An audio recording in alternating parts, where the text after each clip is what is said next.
নমস্কাৰ অসম বুৰঞ্জীৰ এটা উল্লেখযোগ্য ৰাজবংশ হৈছে বৰ্মন বংশ আজিৰ ভিডিঅত এই বৰ্মন বংশৰ বিষয়ে কিছু কথা আলোচনা কৰিম প্ৰথমতে চাও আহক এই বৰ্মন বংশৰ কেইটা উল্লেখযোগ্য ঘটনা প্ৰবাহ প্ৰথম উল্লেখযোগ্য ঘটনা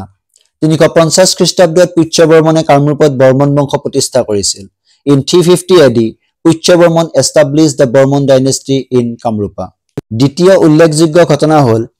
594 খ্ৰীষ্টাব্দত কুমাৰ ভাস্কৰ বৰ্মন কামৰূপৰ ৰজা হয় In 594 AD, Kumar Bhaskar Bormon became the king of Kamrupa. Bormon বংশৰ আনটা উল্লেখযোগ্য ঘটনা হ'ল 636 খ্ৰীষ্টাব্দত চীনা পৰিব্ৰাজক হিউৱেনচাঙে কামৰূপ ভ্ৰমণ কৰে। In 636 AD, হিউৱেনচাং visited Kamrupa. এতিয়া হৈছে বৰ্মন বংশৰ বিষয়ে কিছু কথা সবিস্তাৰে আলোচনা কৰিবলৈ। বৰ্মন বংশই 350 খ্ৰীষ্টাব্দৰ পৰা প্ৰায় 650 খ্ৰীষ্টাব্দলৈ কামৰূপত ৰাজত্ব কৰে। বৰ্মন বংশ অসম বুৰঞ্জীৰ এটা উল্লেখযোগ্য ৰাজবংশ। 350 খ্ৰীষ্টাব্দত পুষ্যবৰ্মনে কামৰূপত বৰ্মন বংশৰ প্ৰতিষ্ঠা কৰিছিল এই বৰ্মন বংশৰ প্ৰতিষ্ঠা কালৰ পৰাই প্ৰাচীন কামৰূপৰ প্ৰকৃত ৰাজনৈতিক বুৰঞ্জী আৰম্ভ হয় আৰু হেয়ে পুষ্যবৰ্মনকে অসমৰ প্ৰথম ঐতিহাসিক ৰজা হিচাপে গণ্য কৰা হয় পুষ্যবৰ্মন গুপ্ত বংশৰ সম্ৰাট সমুদ্ৰগুপ্তৰ সমসাময়িক আছিল আৰু মহাৰাজাধিৰাজ উপাধি গ্ৰহণ কৰিছিল পুষ্যবৰ্মনৰ পিছত ক্ৰমে সমুদ্ৰবৰ্মন বলবৰ্মন কল্যাণ বৰ্মন গণপতি বৰ্মন মহেন্দ্ৰ বৰ্মন নাৰায়ণ বৰ্মন ভূতি বৰ্মন চন্দ্ৰমুখ বৰ্মন স্থিত বৰ্মন সুস্থিত বৰ্মন সুপ্ৰতিষ্ঠিত বৰ্মন ভাস্কৰ বৰ্মন আৰু অৱন্তী বৰ্মন ৰজা হয় পুষ্যবৰ্মনে কামৰূপত 350 খ্ৰীষ্টাব্দৰ পৰা 374 খ্ৰীষ্টাব্দলৈ ৰাজত্ব কৰিছিল 374 খ্ৰীষ্টাব্দত পুষ্যবৰ্মনৰ মৃত্যু হয়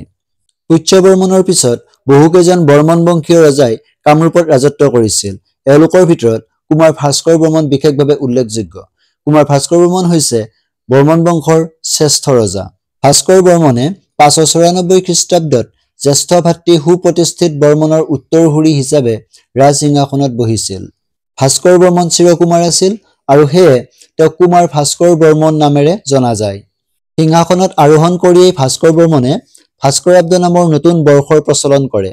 ভাস্কৰ বৰ্মন কনৌজৰ ৰজা হৰ্ষবৰ্ধনৰ সমসাময়িক আছিল এই হৰ্ষবৰ্ধনৰ ৰাজসভালৈ হংসবেগ নামৰ কটকী এজন পঠিয়াই ভাস্কৰ বৰ্মনে হৰ্ষবৰ্ধনৰ লগত মিত্ৰতা স্থাপন কৰিছিল ভাস্কৰ বৰ্মন আৰু হৰ্ষবৰ্ধন দুয়ো একেলগ হৈ গৌড়ৰ ৰজা শশাংকৰ ৰাজ্য আক্ৰমণ কৰে আৰু শশাংকক পৰাজিত কৰি কৰ্ণ সুবৰ্ণ আৰু পৌণ্ড্ৰবৰ্ধন নিজৰ ৰাজ্যৰ অন্তৰ্ভুক্ত কৰে 650 খ্ৰীষ্টাব্দত ভাস্কৰ বৰ্মনৰ মৃত্যুৰ লগে লগে বৰ্মন বংশৰ ৰাজত্বৰ অন্ত পৰে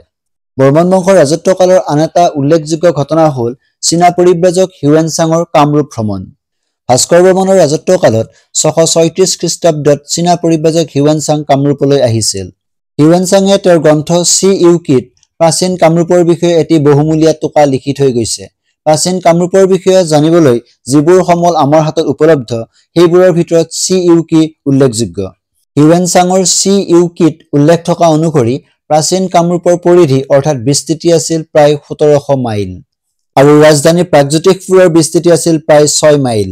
এইজনা চীনা পৰিব্ৰাজকেই ভাস্কৰ বৰ্মনক the king of Eastern India অৰ্থাৎ পূব ভাৰতৰ ৰজা হিচাপে চি ইউকিত উল্লেখ কৰিছিল 650 খ্ৰীষ্টাব্দত ভাস্কৰ বৰ্মনৰ মৃত্যু হয় বৰ্মন বংশৰ আন দুজন উল্লেখযোগ্য ৰজা হ'ল বলবৰ্মন আৰু মহেন্দ্ৰ বৰ্মন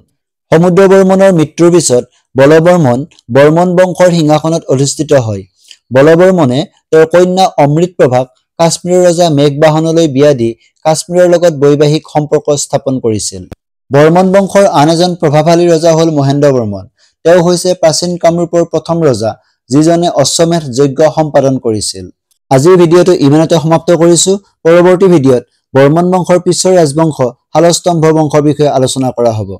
এনে ধৰণৰ ভিডিঅ'সমূহ পাই থাকিবৰ কাৰণে আপোনালোকে মোৰ চেনেলটো সাবস্ক্ৰাইব কৰি ল'ব ধন্যবাদ